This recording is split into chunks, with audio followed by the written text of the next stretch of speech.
சிவா திருச்சிற்றம்பலம். நமது சிவசிவ அன்பே சிவம் அறக்கட்டளை குழுவில் பயணம் செய்து வரும் அனைத்து அடியார்களுக்கும் அன்பான ஆத்ம வணக்கம். இன்றைய நமது சிறப்பு விருந்தினர் அருள்நிதி என் சோமசுந்தரம் ஐயா அவர்களை வருக வருக என்று அன்போடு வரவேற்கிறோம். இன்றைய தலைப்பு கர்மா கோட்பாடு. அன்பர்கள் அனைவரும் கலந்து கொண்டு பயன்பெறுமாறு கேட்டுக்கொள்கிறோம். எல்லா உயிர்களும் இன்புற்று வாழ்க. வணக்கம் ஐயா, வாழ்க வளமுடன். நீங்க ஆரம்பிக்கலாம். வாழ்க வளமுடன். மெய்யன்பர்களே, கடவுளை நோக்கிய பயணத்துல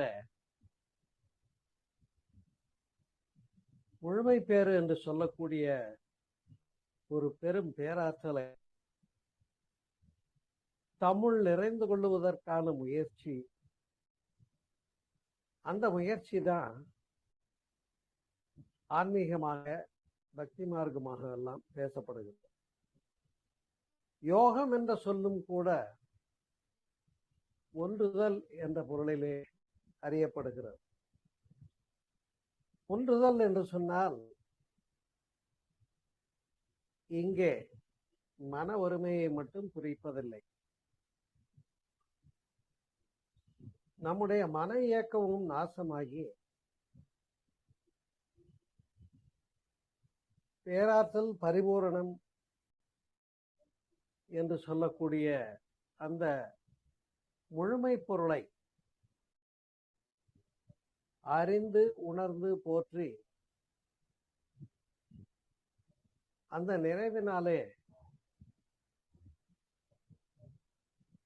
அந்த பூரணன் என்று சொல்லக்கூடிய நிலைமையை நாமும் பெற்று அமைவதற்காகத்தான் இந்த சிந்தனைகள் எல்லாம்.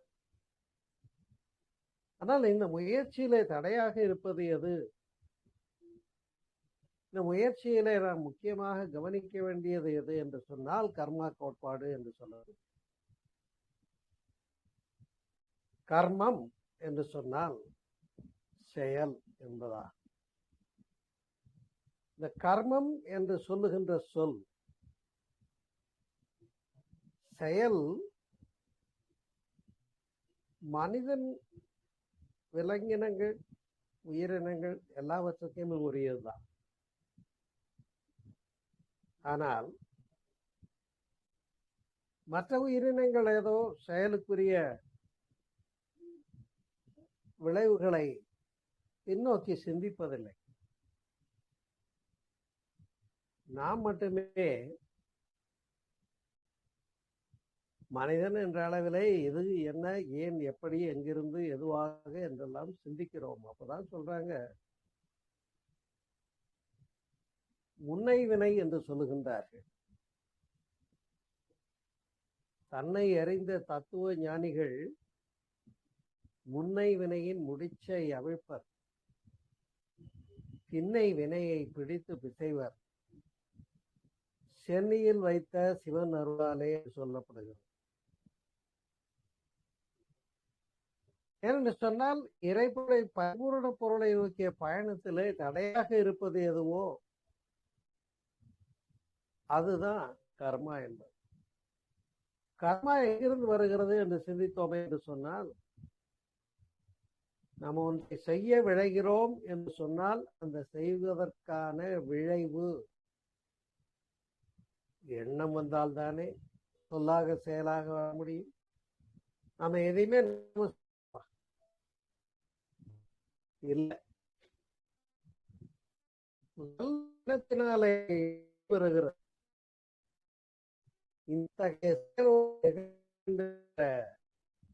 அந்த ஏற்படுகிறது அந்த ஆசை என்று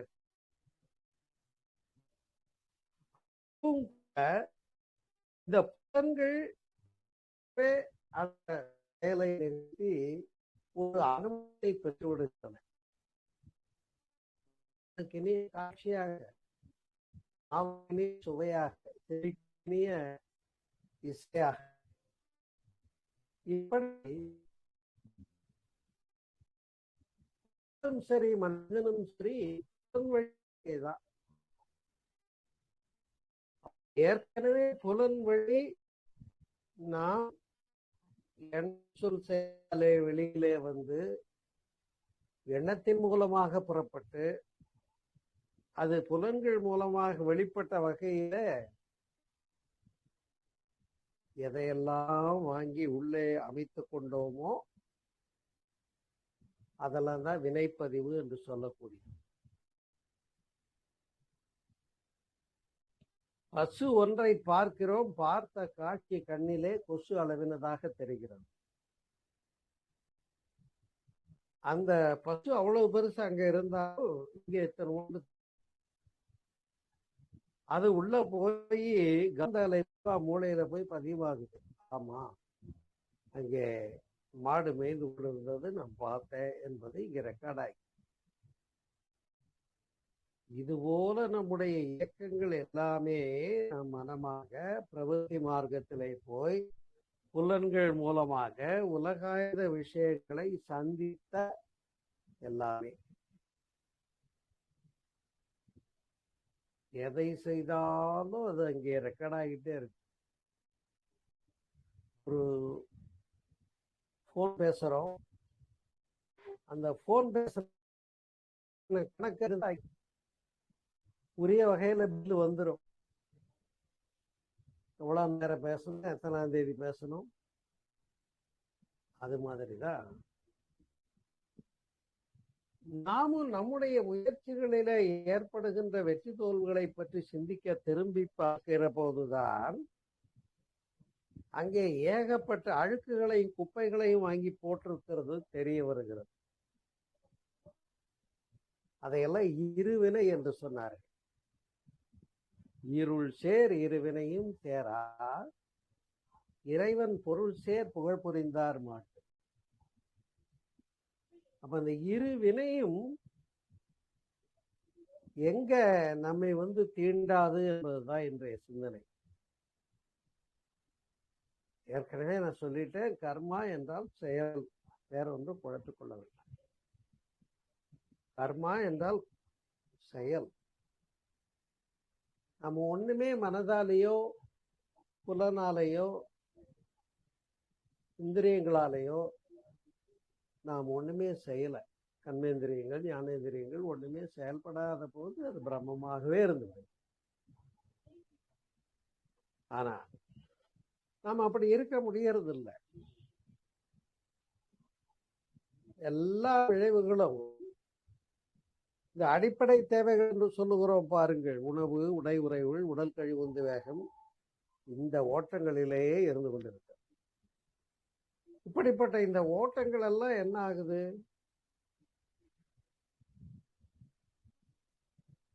நாம் பிறந்ததிலிருந்து எந்தெந்த விஷயங்களை எல்லாம் அறிந்தோமோ, எதையெல்லாம் உள்வாங்கி இருத்தி கொண்டோமோ,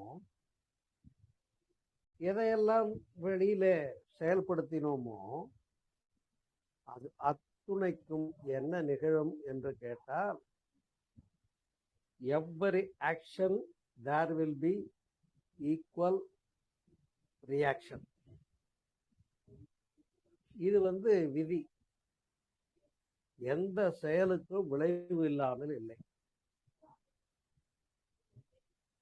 அதைதான் வேதாத்திரி மகரிஷி அவர்கள் சொல்லுகின்றார்கள். செயலுக்குரிய விளைவாக இயற்கையின் ஒழுங்கமைப்பே நிகழ்ந்திருக்க பரமனை போய் தூற்றுவதால் என்ன பயன் அப்படிங்கிறார். செயலை செய்துவிட்டு நம்ம இஷ்டத்துக்கு செஞ்சுட்டு நம்ம புலன் வழி விருப்பத்துக்காக அந்த விளைவுகள்லயே செஞ்சுட்டு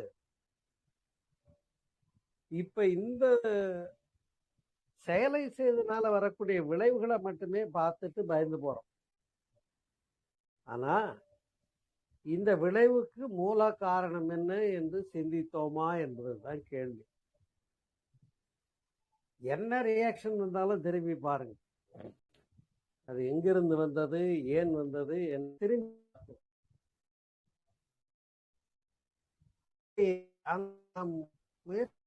போது அறிவுமாக கண்டார்கள் சித்தர்கள், ஆண்கள், அப்பதான் என்ன பண்ணாங்க, என்ன பிரிவு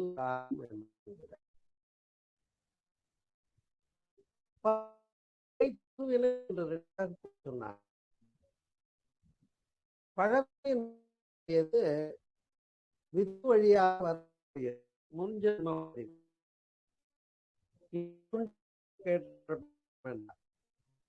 நம்முடைய தாயுடைய கருவு. அப்ப அந்த கருவைப்பு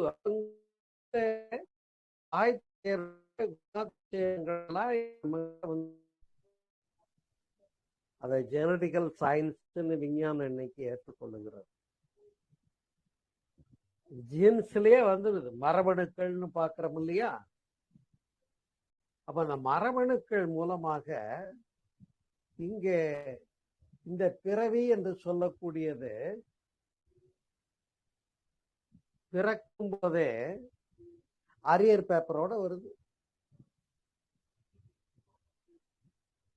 தாய் தந்தையருடையது மட்டுமல்ல, அவர்களுடைய பெற்றோர்கள் அவர்களுடைய பெற்றோர்கள் அவர்களுடைய பெற்றோர்கள் என்று எல்லா பிறப்பும் பிறந்தழைத்தேனும் பெருமான் என்று பாடுகின்றார்கள் இல்லையா? அப்படி இதுவரையில எத்தனை வினை தொடர் பதிவு வந்ததோ அத்துணையும்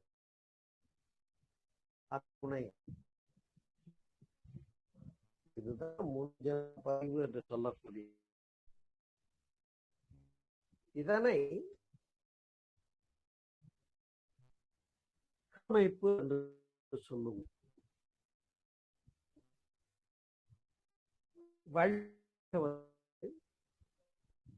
சஞ்சித கர்மா என்று சித்தாந்தம் எடுத்து.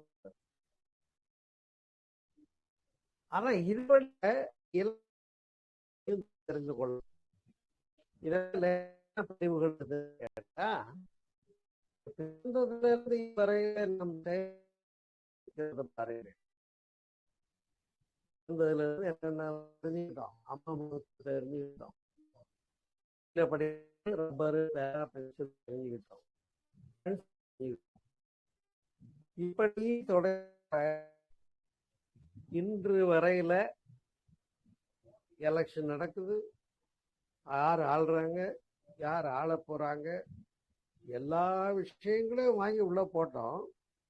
அப்ப பிறப்புல குழந்தையாக பிறந்த போது பிரம்மமாக இருந்த ஒன்று இது போன்ற உலக விஷயங்களை தொடர்பு கொண்டு எத்துணை விஷயங்களை வாங்கியதோ அதெல்லாம் உள்ள போய் மேக்னெட்டிக் டொமைன் என்று சொல்லக்கூடிய காந்த அலை பதிவாக மூளையிலே பதிவாகிவிடும். புலன்கள்ல பழக்க பதிவாயிடுது. அப்ப எனக்கு இதுதான் வேணும்னு பழகி போயிட்டேன், மாத்திக்க மாட்டேன்னு அடம்பிடிக்கிறார். உயிரணுக்கள்ல குணப்பதிவாயிடுது. இவன் பரம்பரை எப்படியப்பா, இவனை திருத்தவே முடியாது அப்படிங்கிற நிலைமை. மூளையில எண்ண பதிவாகிறது. அப்ப பழக்கப்பதிவு, எண்ணப்பதிவு, நோய் பதிவு என்றெல்லாம் நாம் கொண்டு வந்தவை. அதான் மூட்டை. பிறந்த பின்னால நாம் அனுபவித்த, தேடிய, உணர்ந்த விஷயங்களும் இருக்கிறது. இதற்கு பெயர் ஆகாமிய கர்மா என்று.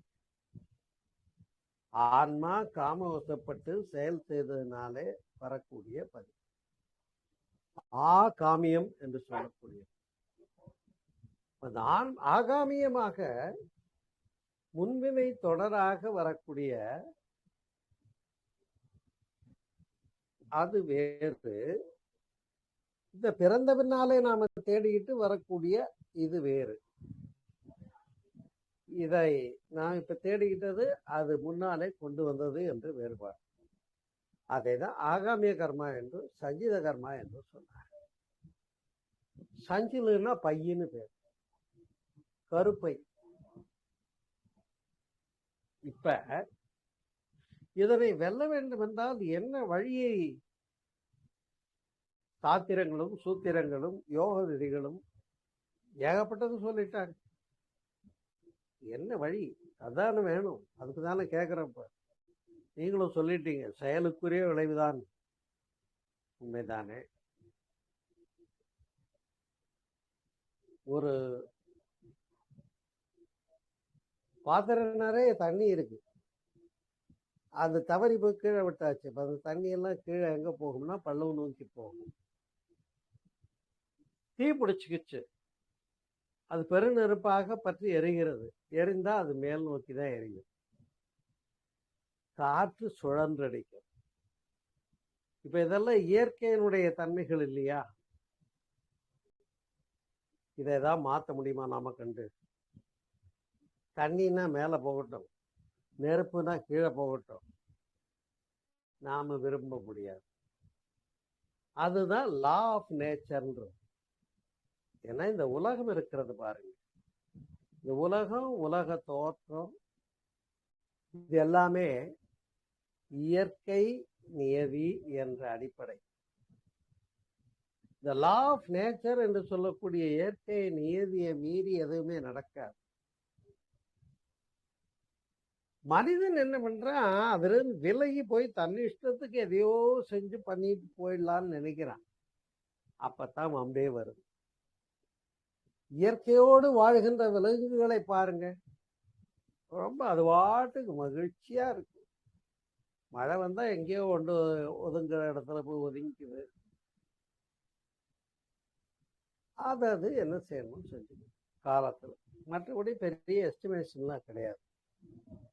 ஆனா இந்த பகுத்தறிவு வந்தது பாருங்கள், ஆதாம் ஏவாள் காலத்துல, இந்த பழத்தை திங்கக்கூடாது அப்படின்னு என்னைக்கு அந்த பகுத்தறிவு வந்ததோ அதுல இருந்தா வேண்டுதல் வேண்டாமை எல்லாம் வந்துருச்சு. எனக்கு இதுதான் பிடிக்கும், இதுதான் பிடிக்காது, இப்படிதான் இருப்பேன், இது மாதிரி எவ்வளவு கண்டிஷனை கொண்டாந்து நமக்குள்ள போட்டுட்டோமோ இப்ப அவ்வளவு நம்முடைய தலைகள் ஆகிவிட்டது. இவனே இந்த கட்டுக்களை எல்லாம் போட்டுக்கிறான், இவனே வெளியே வர முடியாம தவிக்கிறான். இவ்வளவு குழப்பமான வித்து பதிவோட இவன் கல்யாணம் பண்ணிட்டு இவனும் இஷ்யூஸ் கொடுக்கறான். இவனுடைய குழப்பமான புத்தி மனநிலைகளோடவே அந்த குழந்தைகளும் இருக்கு. எப்படி இந்த வாழையடி வாழைன்னு சொல்லுவாங்க, அது மாதிரி அத்துணை முன்பிறவிகளினுடைய முப்பாட்டை, பாட்டை, தாத்தா, அப்பா, மகன், அவனுடைய மகன், அவனுடைய மகன் என்று அதான் 7 பிறவிக்கும்னு சொன்னாங்க. 7 பிறவின்னா நாம் நம்முடைய தாய் தந்தையர், தாயினுடைய தாய் தந்தையர் 2 பேர், தந்தையினுடைய தாய் தந்தையர் 2 பேர். அப்ப 4, 2, 6, நாம 1, 7 கணக்காச்சா, இதைத்தான் 7 பிறவிக்கும்னு சொன்னாங்க. இப்ப இங்க என்ன பிறவி இருக்கு? 7 பிறவியினுடைய இந்த வரவு செலவு கணக்கு இங்க பதிவாகி இருக்கு. அப்ப நாம இதுல இருந்து தப்பிக்க வேண்டும் என்று புரிந்து கொண்டோம். உண்மைதான், இல்லைன்னு சொல்லல.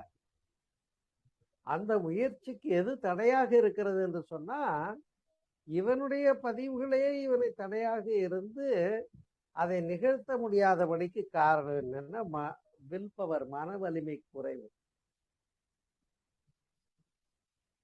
எனக்கு தெரியுது நல்லவன் நான் வாழணும்னு, ஆனா என் புத்தி என்னமோ தப்பு பண்ணிடுதே அப்படின்னு சொல்றாங்களா இல்லையா? நானும் காலையில எழுந்து வாக்கிங் போகணும், உடற்பயிற்சி பண்ணணும், தியானம் பண்ணணும்னு நினைக்கிறேன், ஆனா செயல்படுத்த முடியல. நினைப்பது நாம தான், அதை செயல்படுத்த வேண்டியது யாருன்னு கேட்டா நாம தான். ஆனா அத உள்ள அப்ப இந்த செயலுடைய பதிவு, அதனுடைய விளைவு என்பது அதுதான் லா ஆஃப் நேச்சர்னு சொல்லும். அதை இயற்கையின் ஒழுங்கமைப்பே நிகழ்ந்திருக்க பரமனை போய் தூற்றுவதால் பயனில்லைன்னு சொன்னதனுடைய காரணம் என்ன அப்படின்னு கேட்டா, எல்லா செயல்களும் நம்முடைய கையில தான் இருக்கு. அதை மாற்றுவதற்குத்தான், ஒரு பெரிய பேராற்றலை பெறுவதற்கு மன ஒருமை, மன வலிமையை சொன்னார். அங்கதான் யோகா தேவைப்படுது. ஏன்னா சற்று முன்பு பார்த்தோம், காலையில சீக்கிரம் எந்திரிக்கணும், உடற்பயிற்சி பண்ணணும், யோகா பண்ணணும், தியானம் பண்ணணும். இதெல்லாம் நாம தான் விரும்பி தேடினோம் நினைக்கிறோம்.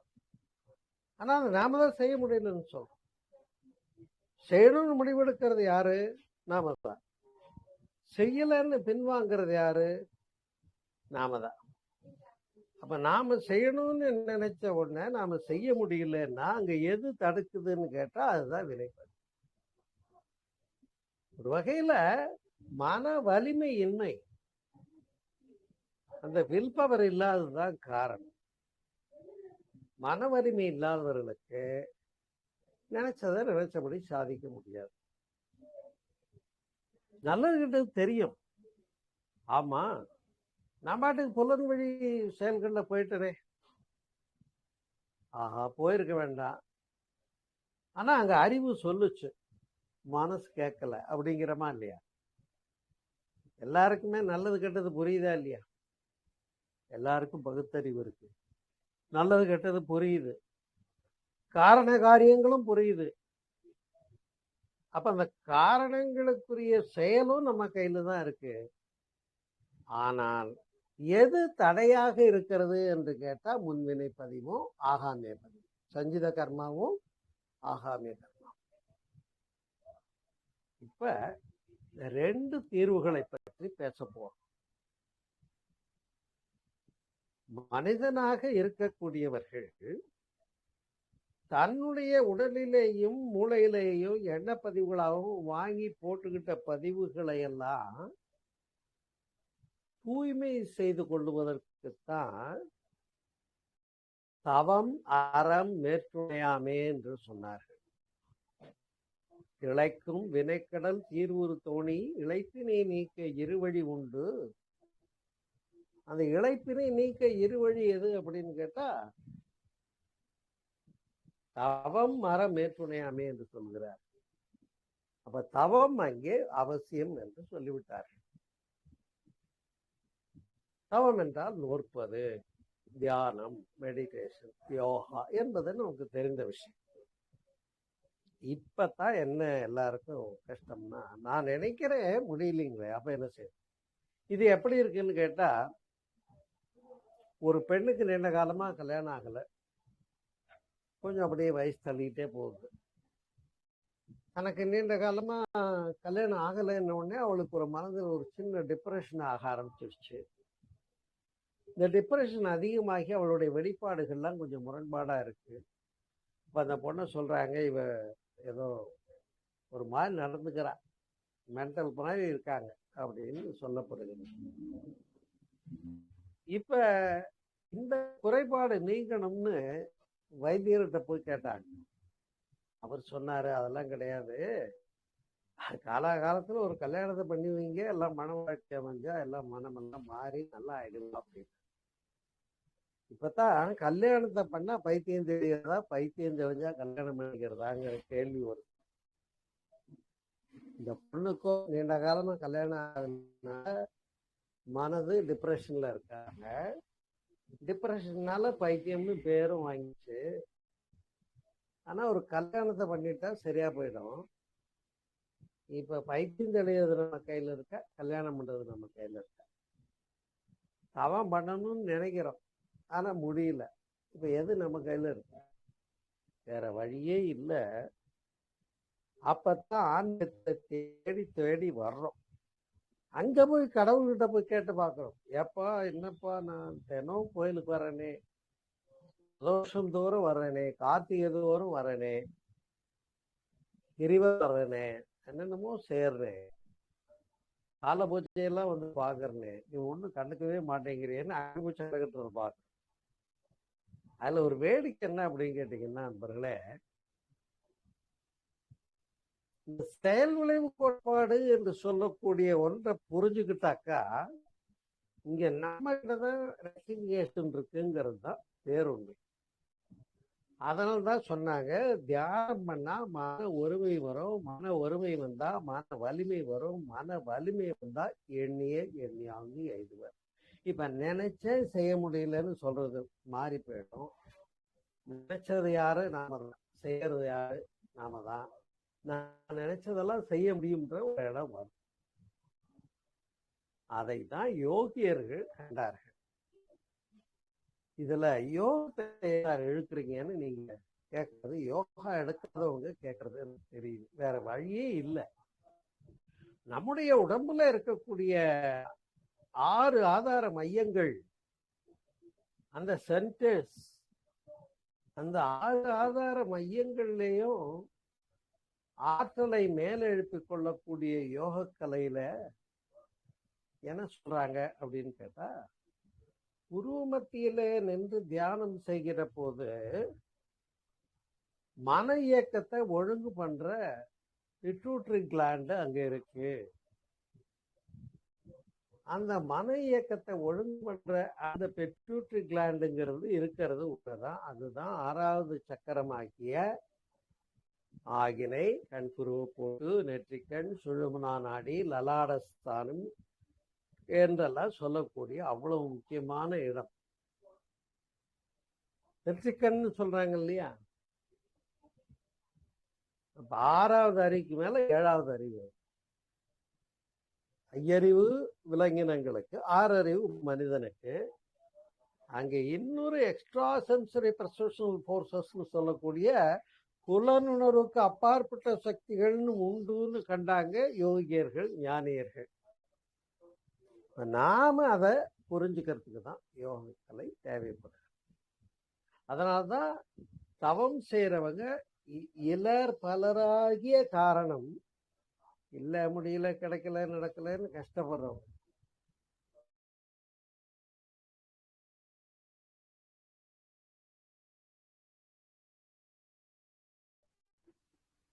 இலர் பலராகிய காரணம் ஏன் நிறைய பேர் கஷ்டப்படுறாங்கன்னா, நோற்பார் சிலர். நோன்புனா தவம், தியானம், மெடிடேஷன்.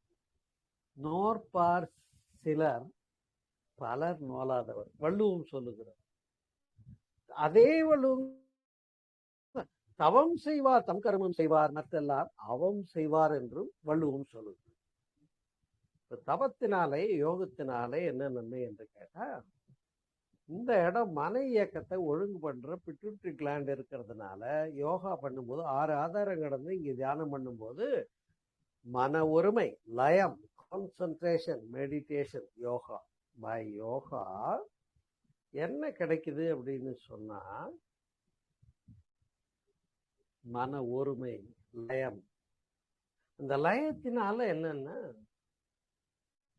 எதை எண்ணுகிறோமோ அதை செய்து முடிப்பதற்குரிய ஆற்றல் பெறுகிறோம். அப்ப ஆகாமிய கர்மா வெற்றி பெற்றுள்ளது. பிறந்ததுல இனி வரையில என்னெல்லாம் பழகி இருக்கலாம், வேண்டாத விஷயங்கள், வேண்டிய விஷயங்கள். வேண்டிய விஷயங்களை பத்தி நமக்கு கவலையே இல்லை. வேண்டாத விஷயங்கள் எல்லாம் பழகி வச்சுட்டோம் பாருங்க. அது மாறணும்னா என்ன செய்யணும்? அப்ப ஆக்னையில தியானம் பண்ணா மன ஒருமை, மன ஒருமைனால வலிமை, வில் பவர் கிடைச்சு போகுது. வில் பவர் வந்துட்டா இப்ப இந்த செயலை நான் செய்யவே மாட்டேன்னு இவன் முடிவெடுத்தா அதுபடி நிக்க முடிகிறது.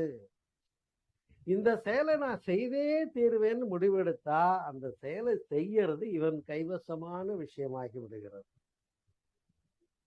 புரிகிறதா? இதைத்தான் ஆண்டாள் பாசுரத்துல கூட சொன்னாங்க. என்ன சொன்னாங்க அப்படின்னு கேட்டா, அந்த வினை பதிவுகளை பற்றி பேசுகிற போது, தன்னை அறிந்த தத்துவ ஞானிகள் முன்னை வினையின் முடிச்சை அவிழ்ப்பர், பின்னை வினையை பிடித்து பிசைவர். முதலே சொன்னேன் அந்த பாடல்ல, தன்னை அறிந்தவர்கள். தன்னை அறிகிற இடம் எதுன்னா, இந்த புருவமத்தி தியானம் இல்லாம உச்சியில செய்யக்கூடிய துரியம் என்ற நிலை. அங்கே தன்னிருப்பு மாத்திரம் வழங்கும், அங்க தான் தானாகி நிற்போம். அது அனுபவமாகும், முடியும், பாசிபிள் தான், கஷ்டம். அந்த இடம் தான் தன்னை அறிந்த இடம். தன்னுணர்வு மாத்திரம் இருத்தல். பகவான் ரமணர்லாம் இருந்து காட்டினாங்க, சதாசிவ பிரம்மேந்திராலாம் இருந்து காட்டினாங்க.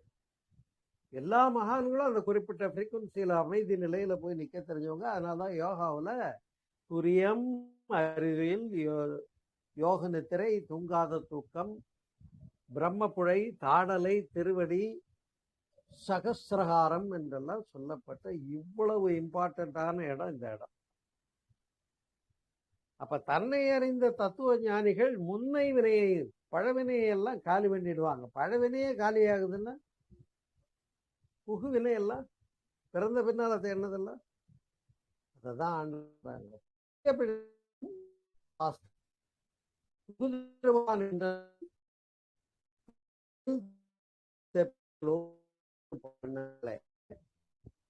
எது வந்து போய்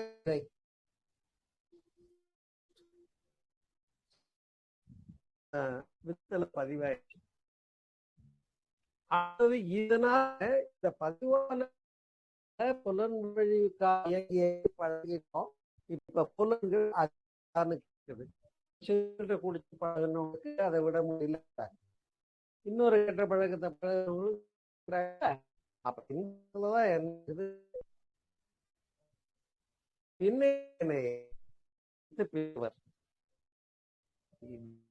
உங்களுக்கு யோகன் மட்டுமே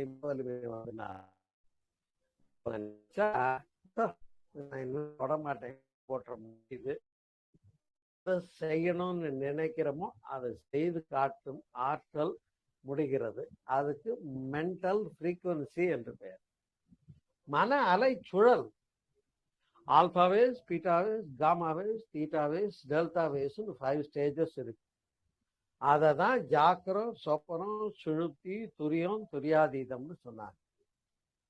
நனவு கனவு உறக்கத்தையே நம்ம போயிட்டு வந்துட்டு இருக்கோம். ஆனா துரியம் துரியாதத்துக்கு போறதில்லை. துரியம் போறதுக்கு முன்னால ஆகியனை பண்ணும்.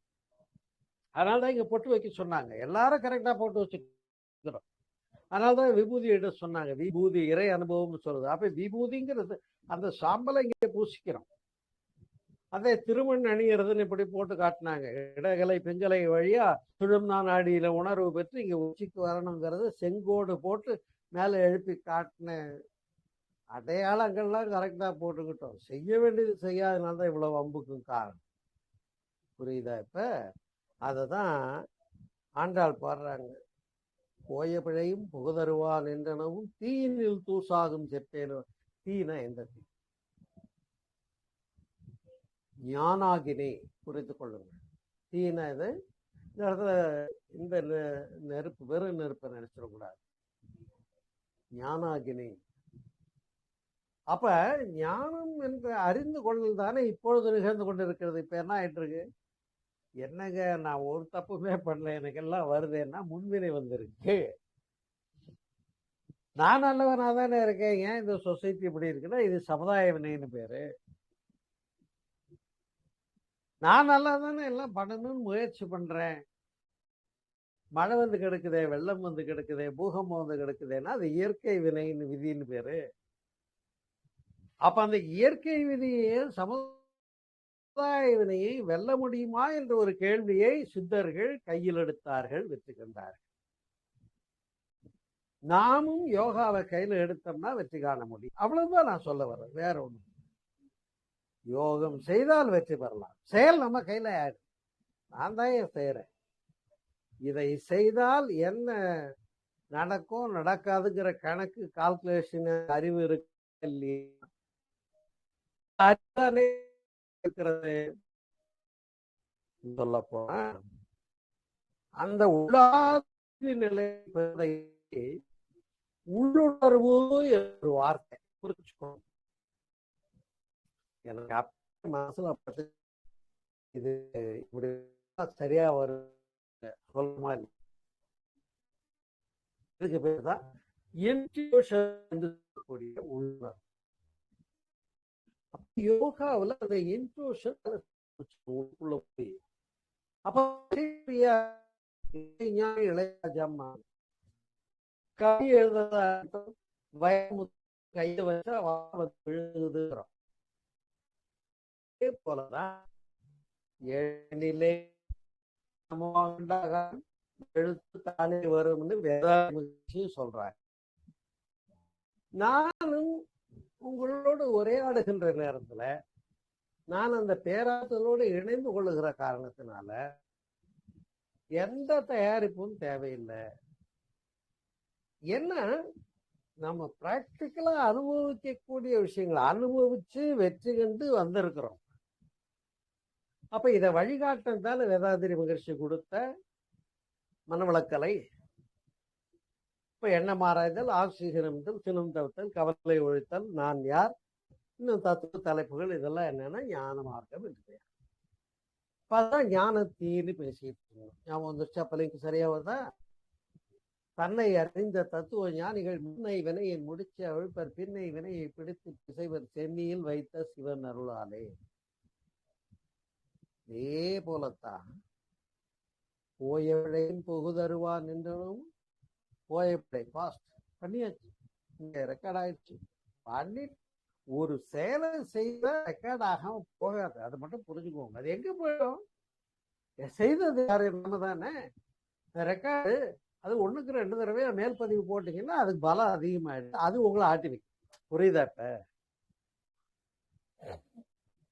இப்ப 4 கிலோ பேப்பர் எடைக்கு போடுறீங்க.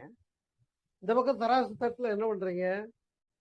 நியூஸ் பேப்பர் எடுத்து வச்சுக்கிட்டே இருக்கீங்க. இவ்வளவு வைக்கிறீங்க, இறங்கல, இவ்வளவு வைக்கிறீங்க, இறங்கல, இன்னும் இவ்வளவு வைக்கிறீங்க, இன்னும் இவ்வளவு. ஒரு ஸ்டேஜ்ல என்ன ஆகுது? கடைசியா ஒரு 5 பேப்பர் வைக்கிறீங்க, லேசா அப்படி இறங்க ஆரம்பிச்சு.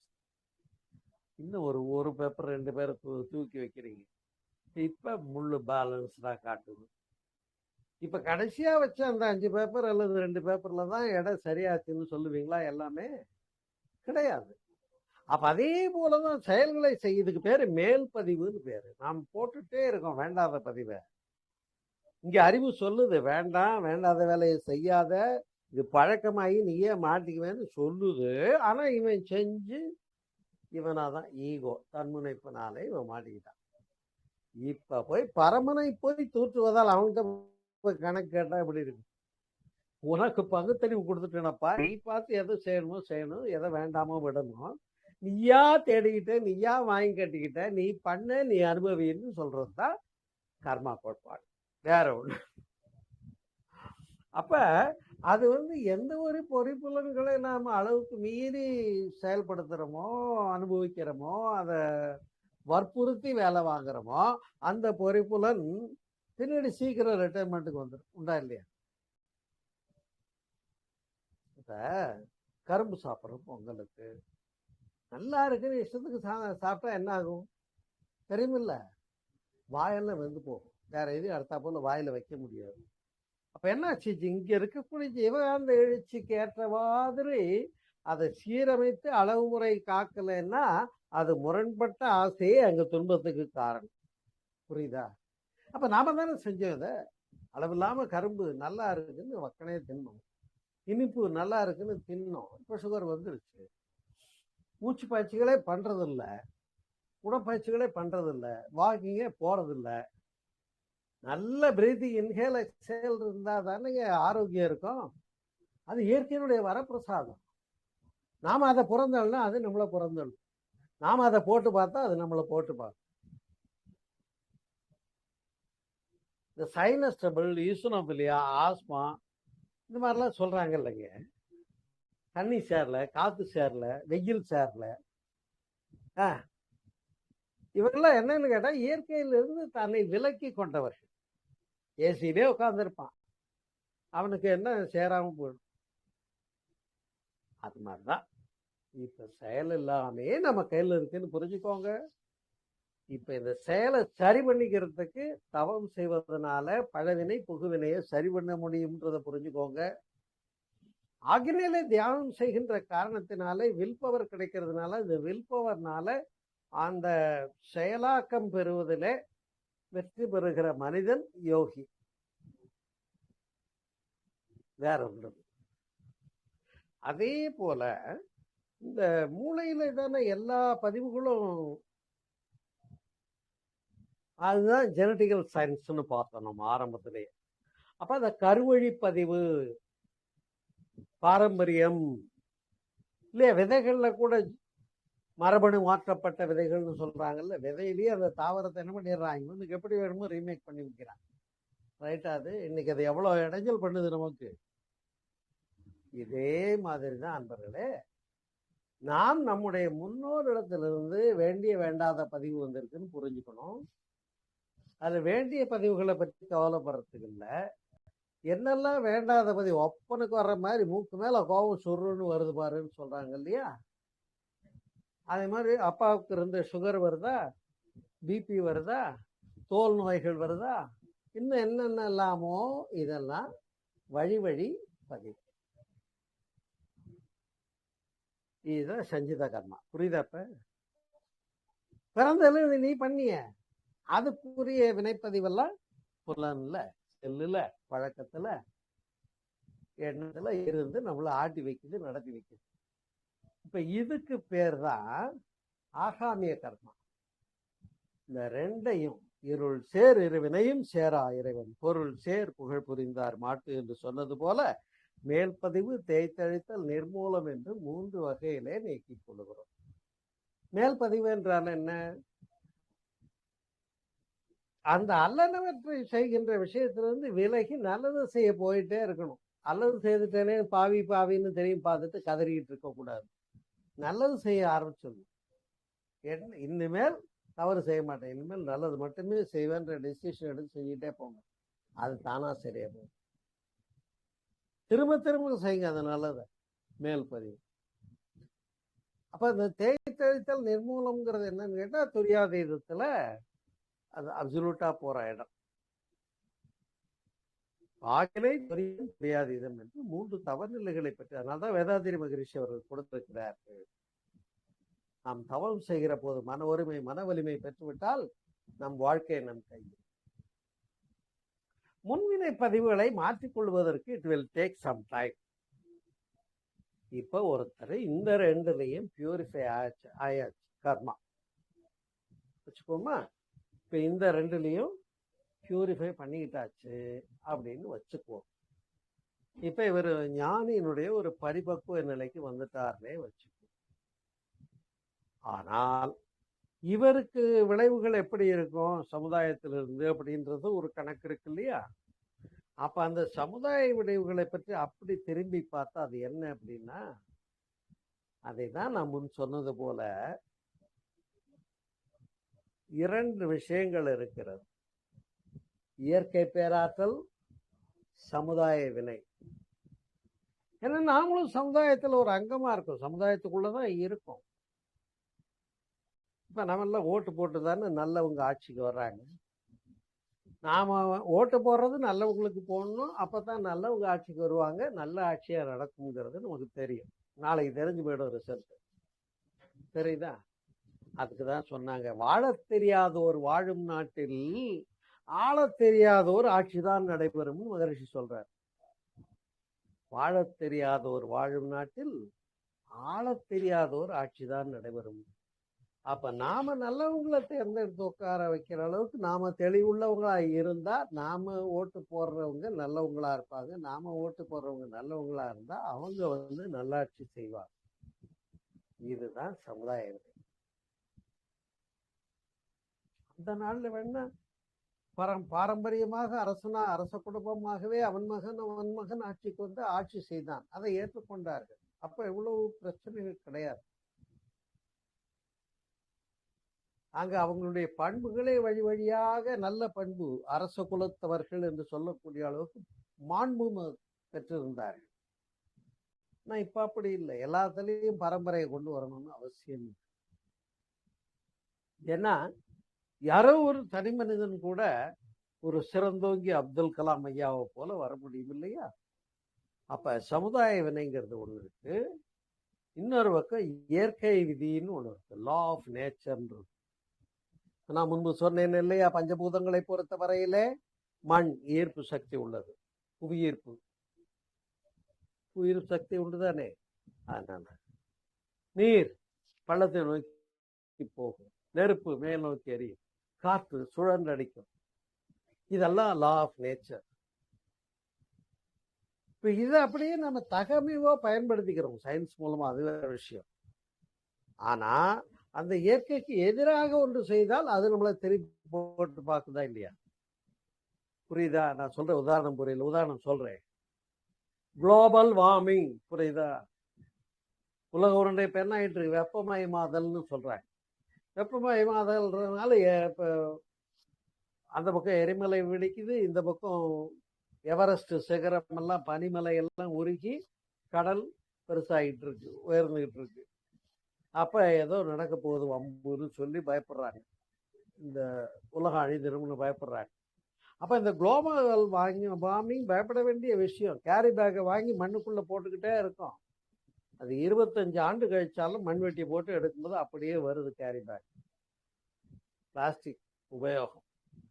நீ கடைக்கு ஒரு மஞ்சள் பை தூக்கிட்டு போய் வாங்கிட்டு வர்றதுக்கு நீ தப்புனீங்கன்னா நீ அதனை தப்பு அது நம்மை தப்பாதோன்னு மெட்ராஸ் பூரா சாக்கடையெல்லாம் அடைச்சி வெள்ளம் எங்க போறதுன்னு தெரியாம கண்ட பக்கம் பிச்சுக்கிட்டு போச்சு, இல்லை பிளாட் போட்டதுனாலையும் சேர்த்து.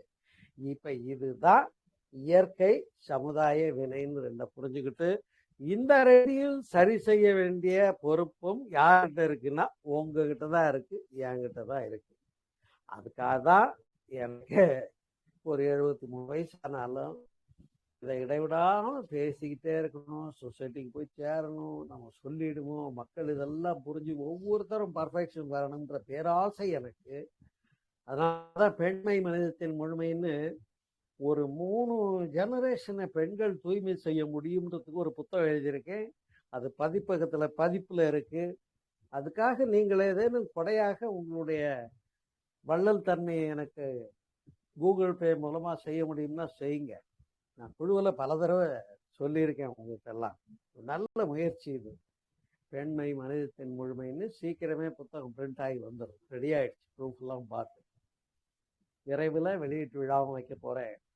அதுல சொல்லியிருக்கேன், இப்படி இந்த வினைப்பதிவுகளை எல்லாம் மாற்றிக்கொள்ளுகின்ற கருமைய தூய்மை என்ற சப்ஜெக்டை பத்தி பேசி இதை பெண்கள் எல்லாம் புரிந்து செயலாக்கம் கொண்டு அவங்க பெண்ணும் இதை செயலுக்கு கொண்டு அவங்க பெண்ணும், அதாவது 3 ஜெனரேஷன் பியூரிஃபிகேஷன் ஆச்சுன்னா நான் அப்போ 3வது ஜெனரேஷன்ல கிட்டத்தட்ட 7-21 வச்சுக்கோங்களேன்.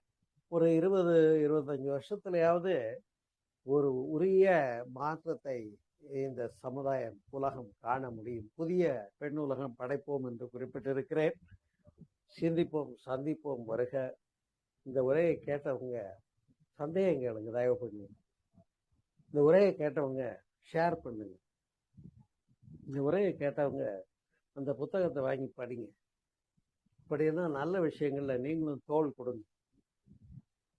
நீங்க அன்பே சிவம் குழுவில் எல்லாம் அன்பு தான் சிவம் என்று உணர்ந்தவர்கள். ஆனால் உங்ககிட்ட இருந்து மிகையான அன்புகளை நானும் திரும்ப இது போல எதிர்பார்க்கிறேன். புரிந்து கொள்ளுங்கள், சாதிப்போம் என்று கூறி, இது கர்மா என்பது செயலுக்குரிய விளைவு அனுபவித்தே ஆக வேண்டும். செஞ்சிடறே அது எனக்கு வராம இருக்கணும்னா வராம இருக்காது. செயல் நம்ம கையில தான். அப்ப நம் வாழ்க்கை நம் கையில் என்று சொல்லி நிறைவு செய்கிறேன். நன்றி, வணக்கம். வாழ்க வளமுடன். வாழ்க. ஐயா ரொம்ப நன்றிங்க ஐயா. ரொம்ப ரொம்ப அற்புதமா இருந்துச்சு. இன்னைக்கு ரொம்ப முக்கியமான டாபிக் இது பத்தி நம்ம தெரிஞ்சுக்கணும்னா இப்ப நம்ம எதுக்கு அந்த கொடுத்ததே கர்மாவை கழிக்கிறதுக்காக கொடுத்திருக்க பிறவி நம்ம அதை மறந்துட்டு சேர்த்துக்கிட்டு இருக்கோம். எல்லாம் போய் சஞ்சித டெப்ட் ஆகிட்டே இருக்கு மொத்தமா. இப்ப கழிக்கிறதுக்கான ப்ராசஸ் இந்த தானம், தவம், ஒழுக்கம், ஜீவகாருண்யம் அந்த மாதிரி அந்த மாதிரி போனோம்னா நம்ம கழிக்கவும் செய்யலாம், மேற்கொண்டு சேர்க்காகவும் இருக்கலாம். கரெக்டுங்களா? நிச்சயமா. இதுல சேர்க்காமலும் இருக்கணும். அது ரொம்ப முக்கியமான விஷயம். நிஷ்காமிய கர்மான்னு ஒண்ணு இருக்கு இல்லைங்க சார்? நிஷ்காமிய கர்மா சேர்த்துக்காம இருக்கணும். கேக்குதுங்களா சார்? கொஞ்சம் விட்டு கேக்குது. கேளுங்க, என்ன கேட்டீங்க? இல்ல அந்த கர்மா பத்தி சொன்னீங்க இல்லைங்க, சஞ்சிதம், பிரார்த்தம், ஆகியம் அப்படின்னு சொல்லிட்டு நிஷ்காமிய கர்மான்னு ஒண்ணு இருக்கு இல்லைங்க அப்படின்னு கேக்கு. ஆகாமிய கர்மான்றது பிறந்த பின்னால நாம என்னெல்லாம் பழகிட்டு பழக்கப்பதிவா எடுத்துக்கிட்டு அதை செயலுக்கு கொண்டு வரணும். அதான் ஆன்மா காமவசப்பட்டு செயல் செய்த பதிவு ஆகாமியம். Okay sir. ஆன்மா பிறந்ததிலிருந்து புலன் வயப்பட்டு என்னெல்லாம் புலன் மூலமா நிகழ்த்துதோ அதெல்லாம் இங்க ரெக்கார்ட் ஆகிக்குது. அதுதான் புலன் பழக்கமாய் அது வழியா போயிட்டு இருக்கும். என்னால காப்பி குடிக்காம இருக்க முடியல, என்னால தண்ணி அடிக்காம இருக்க முடியல, என்னால பேப்பர் படிக்காம இருக்க முடியல. எல்லாமே பழக்க பதிவாயிடுது. எனக்கு இது சாப்பிடவே மாட்டேன், இதெல்லாம் பிடிக்காது, லிஸ்ட் பெருசா வச்சிருக்காங்கல்ல, ஆ. அது மாதிரி. சார் இப்ப நம்ம விதின்னு சொல்றாங்கல்ல, விதி நான் தலையெழுத்து, அதுவும் வந்து கர்மா தானாங்க சார்? இல்ல, தலையெழுத்துங்கிற வார்த்தையை பொதுப்படையாக சொல்லி மனுஷனை சோம்பேறி ஆக்குறத விஷயத்தை நான் ஏற்றுக்கொள்வதில்லை. ஆ. புரியுதுங்களா? விதியை மதியால் மாற்ற முடியும் என்று என்னுடைய வானியலும் ஜோதிடம்ன்ற தலைப்புல பேசியிருக்கேன். ஆன்மீக அறிவியல் யூடியூப் சேனல்ல இருக்கு, கேட்டுப்பாரு. சரிங்க sir. Okay sir. Okay sir. வேற ஏதாவது டவுட்ஸ் இருந்தா கேட்கலாமா? துளசி கணேசம்மா, வித்யாமா. வாழ்க வளமுடன் ஐயா. சொல்லுங்கம்மா. வாழ்க வளமுடன். செயல் விளைவு தத்துவம் மாதிரி பேசுனீங்க. ஆமா. இப்போ என்னுடைய வீட்டுல நான் ஒரு இது சொல்றேன். என்னுடைய கணவர் வந்துட்டு வள்ளலார் பக்தர். அந்த அளவுக்கு தீவிரமா இருப்பாங்க. சின்ன வயசுல இருந்தே அவர் வந்துட்டு யாரோ சொன்னாங்கன்னுட்டு, நீ கோடி ராமஜெயம் எழுதினாக்கா உனக்கு கடவுள் காட்சி கொடுப்பாருன்ட்டு. ஆனா அந்த 14 வயசுல இருந்து ஸ்ரீராம ஜெயன்னு சொல்லிட்டு கிட்ட கோடி எழுதிட்டாரு. அவருக்கு இருக்கிற வரைக்கும் அவர் எழுதினாரு. இதுக்கு எங்க கிட்ட ஒரு அட்டைப்பட்டி ஃபுல்லா இருக்கு. அவர் எழுதின ஸ்ரீராம ஜெயம் புக்குங்க ஒரு அட்டைப்பட்டி ஃபுல்லா இருக்குது. கிட்ட கோடி இருக்கும். அப்படியாப்பட்டவர் அவர் வந்துட்டு ஒரு எறும்பு கூட ஒரு இது பண்ணது கிடையாது. ஏதோ கஷ்டத்தை தான் வளர்ந்தாரு. அவர் வந்துட்டு என்னுடைய கணவர், என்னுடைய தாய் மாமன் தான். ஆனா அவருடைய வேலை இதுவாயெல்லாம் வந்துட்டு பேஸ்ட்ரி டிபார்ட்மெண்ட், அதாவது இந்த கேக்குங்கெல்லாம் செய்யறது. 5 ஸ்டார் ஹோட்டல்ல தான் வேலை பண்ணி இருந்தாரு. அப்புறம் வெளியூர்ல எல்லாம் போயிட்டும் வேலை பண்ணாரு. எத்தனையோ பேருக்கு அவருடைய கூட வேலை செய்யறவங்களுடைய பசங்களுக்கு தன்னுடைய வேலையை கத்து கொடுத்து, ஊர் தெரியாத ஊர்ல போய் மேனேஜர் கிட்ட பேசி குறைஞ்ச ஒரு 20-25 பேருக்கு வேலை இது ட்ரைனிங் கொடுத்து அவங்க வேற இடத்த விட வேலைக்கு இது பண்ற மாதிரி பண்ணி கொடுத்தாரு. கடைசி ஒரு வீட்டுக்கு கூட ஒரு பொண்டாட்டி பிள்ளைங்களுக்கு கூட ஒரு துரோகம் பண்ணது கிடையாது. ஒரு காலத்துல நாங்க வறுமையில இருந்தோம். கல்யாணம் ஆன பிறகு ரொம்ப கஷ்ட குடும்பத்துல தான் இருந்தோம். எப்படி அப்படி வெளியூருக்கு போய் என் தங்கச்சிங்களுக்கு எல்லாமே கல்யாணம் பண்ணாரு. என்னுடைய கல்யாணமும் நாங்க தான் பண்ணிக்கணும். இதெல்லாம் ஒரு தர்மம் தானே, அவருது தர்மங்கள் தானே. அப்படி இருக்கும் பொழுது கடைசி அவருக்கு இந்த கிட்னி ப்ராப்ளம் வந்து டயாலிஸ் பண்ணி ரொம்ப கஷ்டப்பட்டு இறந்து போனாரு.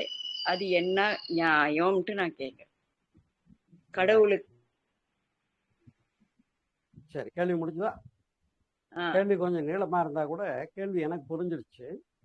கேள்வி முடிஞ்சிருச்சுல, அப்போ பதில் பார்ப்போம்.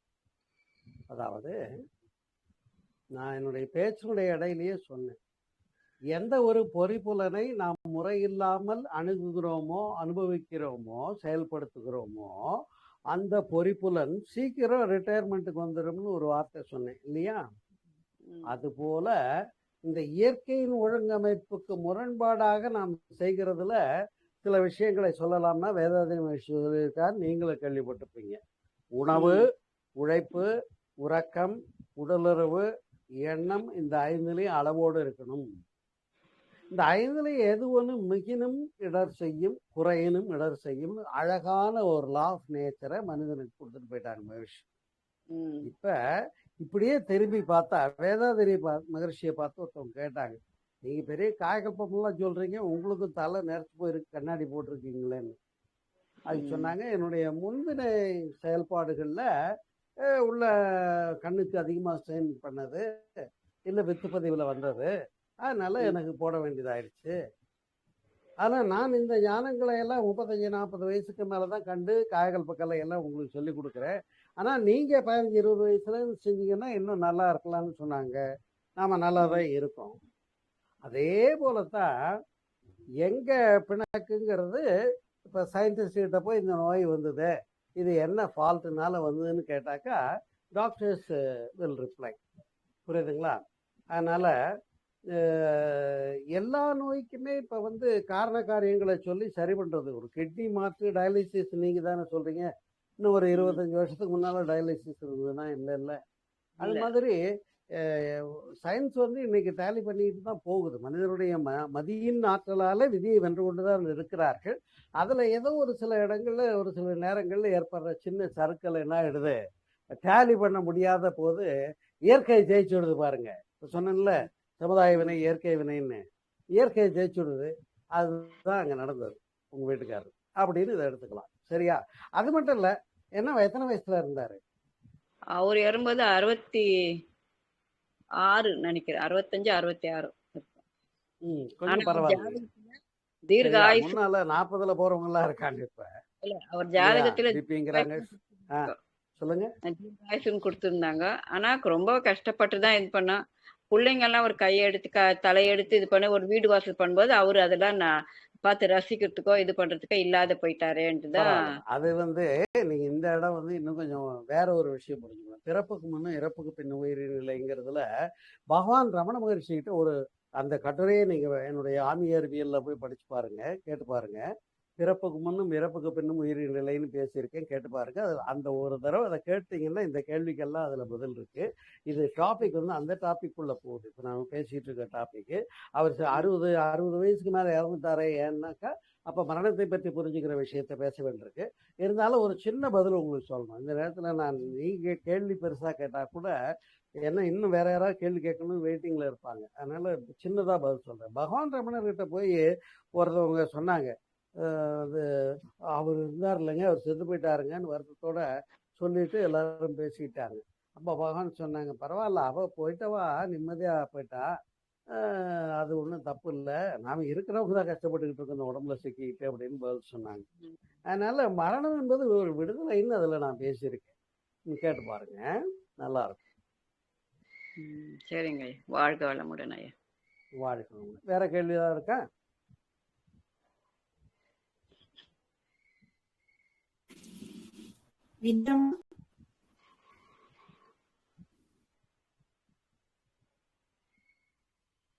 வாங்க பேசுங்க.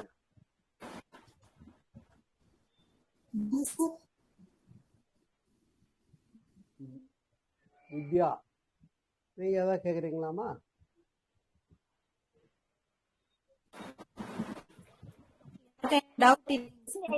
கிளாஸ் ரொம்ப அருமையா இருந்ததுங்க ஐயா வகுப்பு. சரிம்மா. எண்ணங்களை மட்டும் நம்ம கவனிச்சாலே ஓரளவு கொஞ்சம் நல்ல வழியில போக முடியும்ன்றது புரியுதுங்க ஐயா. என்ன நினைக்கிறோமோ அதுதான் சொல் பியூரிஃபை ஆயிடும், செயல் பியூரிஃபை ஆயிடும். எண்ணம் சொல் செயல் பியூரிஃபை ஆயிட்டா நம்ம வாழ்க்கை நல்லா இருக்கும். இதுதான் சுருக்கம்.